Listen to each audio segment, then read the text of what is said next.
সর্বপ্রথমে মহান ঈশ্বরকে ধন্যবাদ দিই এবং সকলকে আরেকটি বার প্রভু যিশু নামেতে শুভেচ্ছা জানাই। সকলকে জয় যিশু।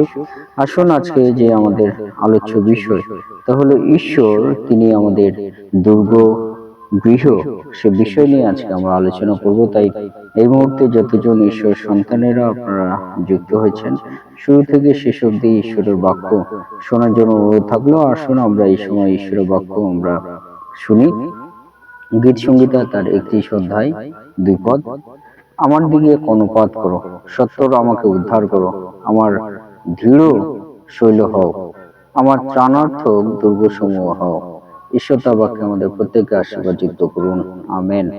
হে আমাদের স্বর্গের পিতা, দয়াবান প্রভু, তোমার মহানামের ধন্যবাদ, প্রশংসা এবং গৌরব দিই। আজকে আবার একটি সুন্দর দিন, সুন্দর মুহূর্ত তুমি দিয়েছো, আর এই সময় তোমার চরণ তলে আমাদের জীবনকে সমর্পণ করি পিতা। এবং প্রভু গো, এই সময় আমাদের জীবনের সমস্ত ভার তোমার হস্তে সমর্পিত করি। তোমার পবিত্র আত্মা দ্বারা তুমি আমাদের জীবনে পরিচালনা দাও, সঙ্গে সঙ্গে থাকো, সমস্ত ভার তুমি নাও। এই প্রার্থনা একমাত্র প্রভু যীশু খ্রিস্ট নামে চাই, আমেন। আজকে আমরা দেখি আমাদের পিতা ঈশ্বর, তিনি আমাদেরকে বলেন যে তিনি আমাদের জীবনের দুর্গসমূহ, সেই বিষয় যদি আমরা আলোচনা করি যে পিতা ঈশ্বর কেমন দুর্গসমূহ, তিনি আমাদের জীবনে দুর্গ গৃহ হয়ে কাজ করতে চান, যে তিনি আমাদেরকে উদ্ধার করেন এবং আমাদেরকে আশ্রয় দেন, আমাদেরকে তিনি রক্ষা করেন এবং তিনি আমাদেরকে ব্যারিকেড করে রাখেন আমাদের জীবনে। তিনি দুর্গসমূহ হয়ে তিনি থাকেন। তাই পিতেশ্বর তিনি আমাদের দুর্গসমূহ। কেননা সেই পিতেশ্বর কেমন আমাদের দুর্গসমূহ, যেমন একটা শৈল, শৈল বা পাহাড় যেমন একটা দুর্গ হয়ে স্থায়ীভাবে থাকে, সেটিভাবে ঈশ্বর আমাদের জীবনে স্থায়ীভাবে তিনি আমাদের জীবনে থাকেন এবং আমাদের জীবনে তিনি দয়া করেন। সে পিতেশ্বর তিনি আমাদেরকে বলেন যে পিতেশ্বর তিনি আমাদের জীবনে দুর্গসমূহ হয়ে তিনি আমাদের জীবনে স্থায়ী হয়ে তিনি কার্য করেন। তাই বাক্যে লেখা আছে যে গীত সংহিতা 31 অধ্যায় 3 পদে, যে কেননা তুমি আমার শৈল ও আমার দুর্গ, অতএব তোমার নামের অনুরোধে আমাকে পথ দেখায় আগমন করো, আমেন, হালেলুয়া। অর্থাৎ পিতা ঈশ্বর তিনি আমাদের জীবনে এমন দুর্গসমূহ, যেমন একটা পাহাড় বা পর্বত যদি তোমরা দেখে থাকো, সে পাহাড় পর্বত কেমন থাকে, সেটি ভাবে স্থায়ীভাবে থাকে এবং সেটি আমাদেরকে সমস্ত বিষয় দিক সকল বুঝতে আমাদেরকে সাহায্য করে। সেটি ভাবে ঈশ্বর তিনি আমাদের জীবনে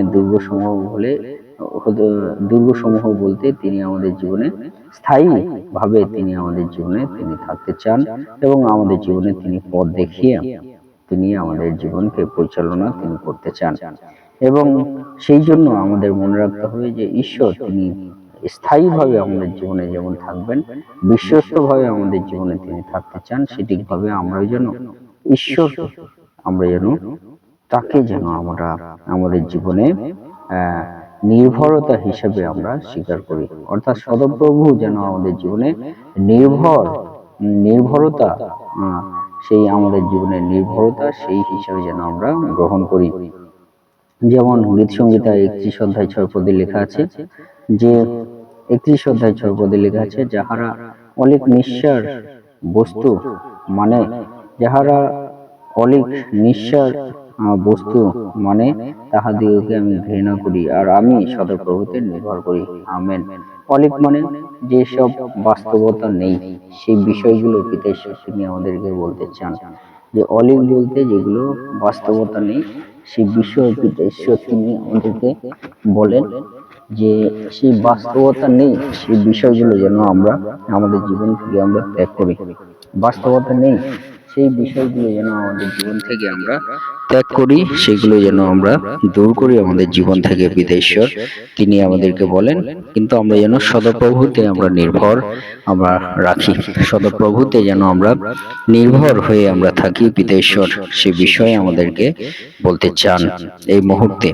তাই আমাদের জীবনের নির্ভরতা যদি তোমরা রাখতে চাও, তাহলে সদাপ্রভু তোমার জীবনে দুর্গ হয়ে উঠবে। তাই যারা তোমরা শুনছো এই মুহূর্তে, তোমাদেরকে মনে রাখতে হবে একটি বিষয়, যে সদাপ্রভুকে আগে জীবনের নির্ভরতা হিসাবে রাখো। যে তুমি কার উপর নির্ভর করবে? কোনো মানুষের উপর নির্ভর করবে, নাকি কোনো এই জগতে সৃষ্টির বিষয় নির্ভর করবে? কারণ ঈশ্বর সমস্ত কিছু এই জগতে সৃষ্টি করেছেন। তাহলে আমরা নির্ভর কিসে আমরা করব? আমরা মানুষে নির্ভর করব, কি এই জগতে সৃষ্টি বিষয়বস্তুর উপর নির্ভর করব, নাকি সদাপ্রভুতে আমরা নির্ভর করব? তোমরা এই বিষয়টি প্রথমে বোঝার তোমাদের চেষ্টা করতে হবে, যে আমাদের নির্ভরতা আসলে আমরা কিসের উপর করব। আমাদের নির্ভরতা পিতা ঈশ্বর তিনি বলেন যে আমরা যেন নির্ভরতা হিসেবে আমরা সদাপ্রভুর কাছে আমরা নির্ভর করি। আমরা সদাপ্রভুর কাছে সমস্ত নির্ভরতা আমরা রাখি। যদি আমরা সেই সদাপ্রভুর কাছে আমরা নির্ভরতা রাখি, তাহলে ঈশ্বর প্রকৃতপক্ষে আজকে যে আলোচ্য বিষয়, যে ঈশ্বর দুর্গগৃহ হবেন, সেই দুর্গগৃহ হয়ে আমাদের জীবনে কার্য করবেন। যদি আমরা নির্ভরতা মানুষের কাছে রাখি, তাহলে আমাদের দুর্গগৃহ তো আর ঈশ্বর হতে পারবে না। আমরা যদি এই জাগতিক বিষয় সকলের মধ্যে আমরা নির্ভরতা রাখি, তাহলে ঈশ্বর কি আমাদের দুর্গগৃহ হবেন? আমরা যদি একমাত্র ঈশ্বরের নির্ভর রাখি, তাহলে ঈশ্বর আমাদের দুর্গগৃহ হবেন। হালেলুয়া! সে বিষয় যেন আমরা মনে রাখি। আর সেই নির্ভরতা যখন আমরা রাখতে পারবো, সেই মধ্য দিয়ে আমরা ঈশ্বরকে আমরা ঈশ্বর হিসেবে আমরা স্বীকার করতে পারবো, যে প্রভু তুমি আমার ঈশ্বর। যেমন গীত সংহিতা 31 অধ্যায় 14 পদে লেখা আছে, কিন্তু সদাপ্রভু আমি তোমার উপরে নির্ভর করিলাম, আমি কহিলাম তুমি আমার ঈশ্বর। আমেন। আর আমরা যখন ঈশ্বরের উপর নির্ভর করব, তখন আমাদের জীবনে যে স্বীকারোক্তি দরকার আছে, তাহলে আমরা যেন ঈশ্বরকে আমরা ঈশ্বর হিসেবে আমরা স্বীকার করি, যে তিনি প্রকৃত ঈশ্বর, তিনি ছাড়া আর কোনো ঈশ্বর নাই। তাহলে তোমাদের যে বিষয়টি আজকে আমি বলতে চাইছি, যে বিষয়টি তোমাদেরকে মনে রাখার বিষয় হিসেবে আমি বলতে চাই, তা হলো যে ঈশ্বরকে কিন্তু তোমাদের জীবনে প্রথম আমাদেরকে কি করতে হবে? ঈশ্বর হিসেবে আমাদেরকে স্বীকার করতে হবে যে ঈশ্বর তিনি আমাদের ঈশ্বর, আর সেই ঈশ্বর আমরা প্রভু যিশুর মধ্য দিয়ে আমরা পাই। সেই ঈশ্বরকে আমাদের জীবনে কিন্তু স্বীকার বিষয় সকল আমাদেরকে রাখতে হবে। যদি আমরা ঈশ্বরকে ঈশ্বর হিসেবে স্বীকার করি, তাহলে আমাদের জীবনে আমরা ঈশ্বর আমাদের জীবনে দুর্গসমূহ হবেন, এবং সেই দুর্গসমূহ বলতে কি, তিনি আমাদেরকে উদ্ধার করেন। কি থেকে উদ্ধার করেন? আমাদেরকে উদ্ধার করেন, এবং আমাদের বিশ্বের জীবনে যে দয়া করেন, সেটা কি? সেটা হলো আজকে তোমাদেরকে বলতে চাই, তাহলে ঈশ্বরের পরিত্রাণ। ঈশ্বরের পরিত্রাণ, সেই পরিত্রাণ কিন্তু আমাদের দরকার আছে।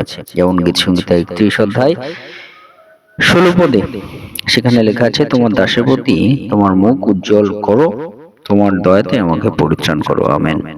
অর্থাৎ ঈশ্বর তিনি আমাদের মুখ উজ্জ্বল করবেন কেমন ভাবে? পরিত্রাণ দেওয়ার মধ্য দিয়ে। তার যে দয়া, পরিত্রাণ, মানুষ সে যে পরিত্রাণের প্রয়োজন আছে, সে কিসে পরিত্রাণ প্রয়োজন আছে? পাপ হইতে পরিত্রাণ।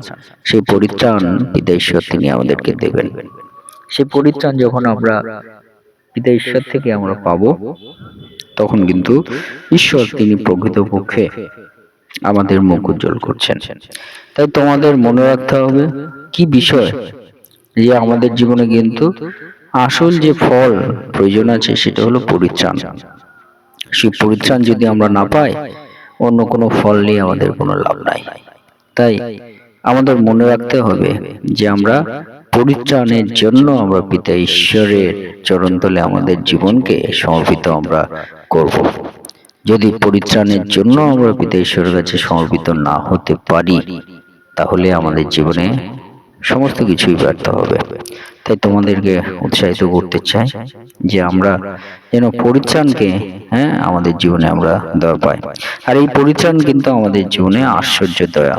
যেমন গীত সংহিতা 31 অধ্যায় 21 পদে লেখা আছে, ধন্য সদাপ্রভু, তিনি দৃঢ় নগরে আমার প্রতি আশ্চর্য দয়া করিলেন। আমেন। অর্থাৎ সেই পরিত্রাণ যখন আমরা পাই, ঈশ্বর তিনি আমাদের দৃঢ় গৃহ হয়েন এবং সেই দৃঢ় গৃহ হওয়ার মধ্য দিয়ে আমাদের জীবনে আশ্চর্য দয়া তিনি প্রকাশ করেন।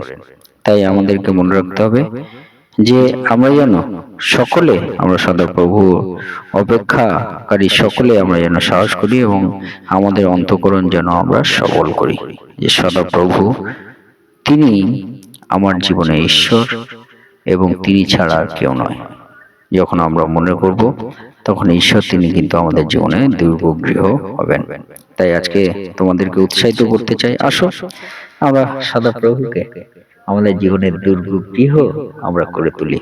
সে মধ্য দিয়ে ঈশ্বরের দয়া আশীর্বাদ আমাদের জীবনে আমরা পাবো। ঈশ্বর তোমাকে আমাদের প্রত্যেককে আশীর্বাদ যুক্ত করুন। আমেন। জয় যিশু, জয় যিশু।